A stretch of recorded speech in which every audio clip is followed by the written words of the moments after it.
Assalamualaikum warahmatullahi wabarakatuh. Perkenalkan, nama saya Arun Nur Fitri, NPM 11112010009.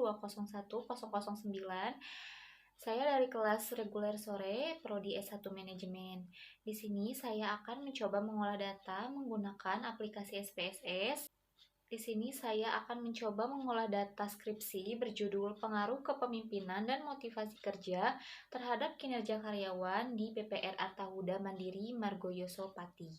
Untuk mengolah data di sini saya menggunakan SPSS dengan metodologi regresi berganda. Karena pada skripsi yang saya analisis, X-nya lebih dari 1, di mana kepemimpinan sebagai X1, motivasi sebagai X2-nya, dan Y-nya yaitu kinerja karyawan. Untuk menyelesaikan skripsi menggunakan analisis berganda, kita perlu 7 langkah, yaitu ada uji validitas, ada uji reliabilitas, uji normalitas, multikolinearitas, heterokesadasitas, dan ada uji T juga uji F. Lalu untuk memulai langkahnya di sini pertama-tama kita cari datanya dulu dalam skripsi. Scroll aja ke bawah. Nah, jika sudah ketemu datanya, lalu kita copy paste ke dalam Microsoft Excel. Nah, masukkan datanya ke dalam Microsoft Excel seperti ini. Apabila sudah dimasukkan, kita jumlahkan untuk hasil dari X1-nya yaitu kepemimpinan dengan rumus sum kurung buka. Nah, di sini masukkan saja datanya. Scroll. Nah, jika sudah masuk, lalu kita scroll aja ke bawah untuk agar praktis. Seperti ini jumlahnya akan muncul. Lalu selanjutnya kita merata-ratakan semua variabelnya ya. Di sini X1 dulu menggunakan rumus average kurung buka. Lalu kita scroll lagi untuk datanya. Nah, ini X1 dulu. Terus kita langsung scroll aja ke bawah untuk menghemat waktu ya, teman-teman. Nah, lanjut X2.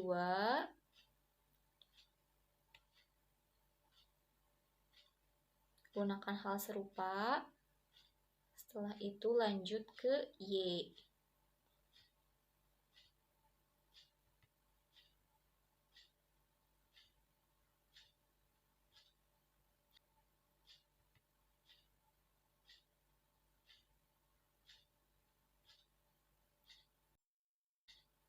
Jika sudah menjumlahkan dan merata-ratakan data pada Excel, selanjutnya kita buka aplikasi SPSS.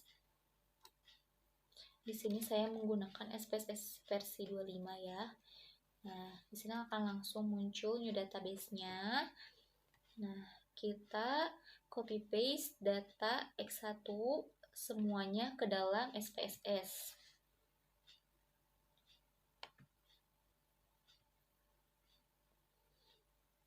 Jangan lupa sama jumlahnya juga ya.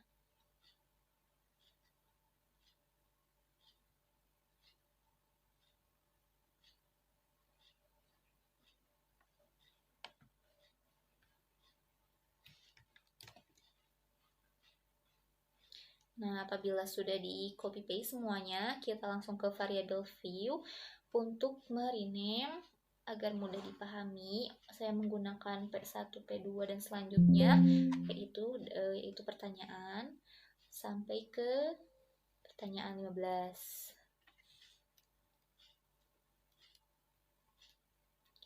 Dan untuk jumlahnya saya rename menjadi jumlah. Setelah itu, balik lagi ke data view. Kita lakukan uji validitas terlebih dahulu. Untuk melakukan uji validitas, kita di sini klik Analyze, Correlate, lalu Bivariate. Nah, untuk semua variabelnya dipindahkan ke sebelah kanan ya teman-teman. Jangan lupa untuk person-nya di checklist, total, dan flag signification-nya. Lalu klik OK.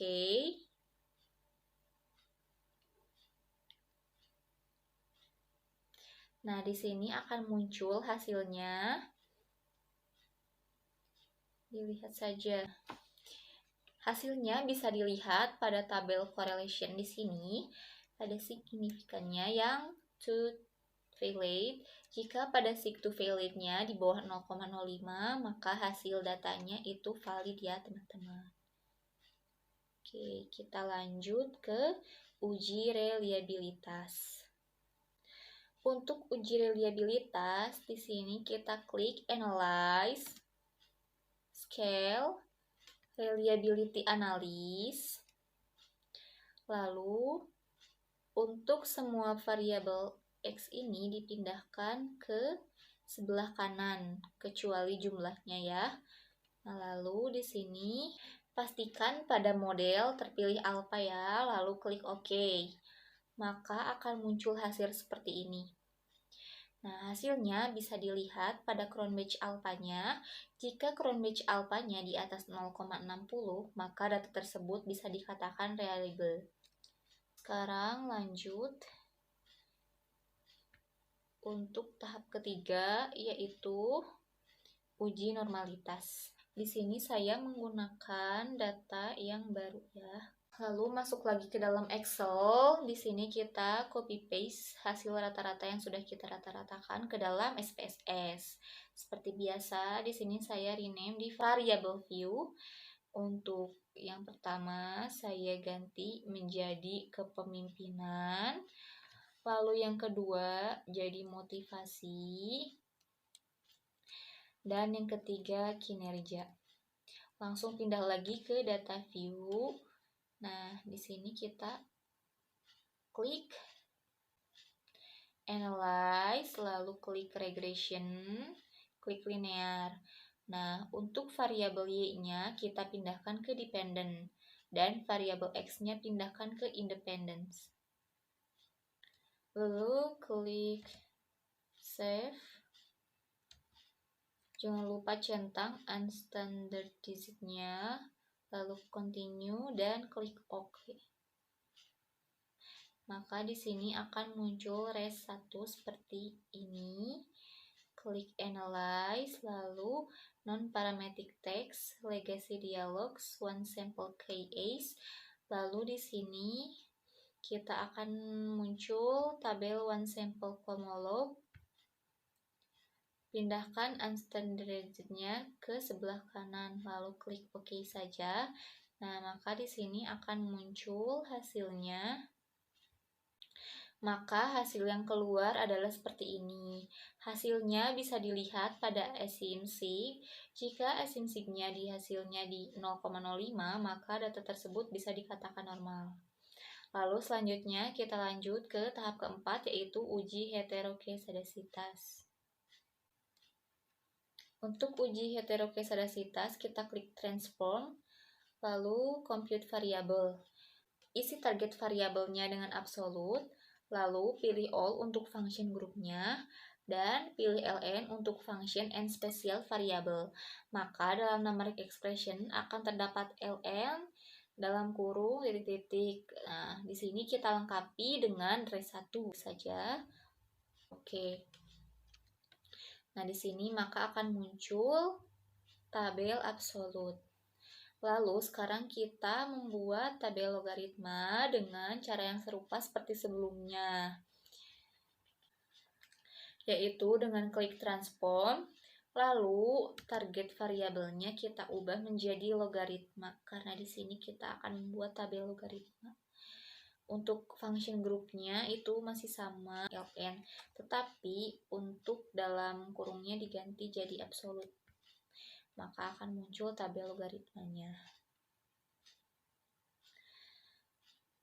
Lalu setelah itu kita klik Analyze, Regression, Linear. Lalu untuk variabel logaritmanya kita pindahkan ke dependent, dan untuk independennya tetap diisi dengan variabel X-nya.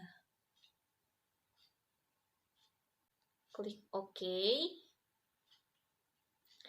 Maka hasil yang keluar adalah seperti berikut. Nah, bisa dilihat di sini, jika signya di atas 0,05, maka tidak ada terjadi heterokezadasitas. Lalu kita lanjut ke tahap yang kelima, yaitu uji multikolinearitas. Kita klik Analyze, lalu klik regression, dan klik linear. Nah, di sini kita pindahkan variabel Y-nya ke dependent, lalu variabel X-nya tetap di independent. Lalu klik saja statistik. Nah, jika sudah klik statistik, ini kita centang pada kolom estimates-nya. Model fit dan collinearity diagnosisnya juga jangan lupa di checklist. Lalu klik aja continue dan kemudian klik OK. Maka hasilnya akan keluar seperti ini. Bisa dilihat pada tabel koefisien IV. Pada tabel koefisien, jika V-nya di bawah 10, maka tidak terjadi multicollinearity. Uji T di sini sudah ada hasilnya. Bisa dilihat di tabel koefisien, dilihat dari sheet-nya ya. Data tersebut bisa menunjukkan bahwa variabelnya bebas berpengaruh terhadap variabel terikat jika sigma tidak melebihi 0,05. Nah, selanjutnya uji F juga sudah ada hasilnya, bisa dilihat pada tabel ANOVA. Jika sigma di bawah 0,05, berarti data tersebut berpengaruh secara simultan. Sekian pengolahan data regresi berganda menggunakan SPSS dari saya. Mohon maaf apabila ada salah pengucapan dan lain sebagainya. Terima kasih. Wassalamualaikum warahmatullahi wabarakatuh.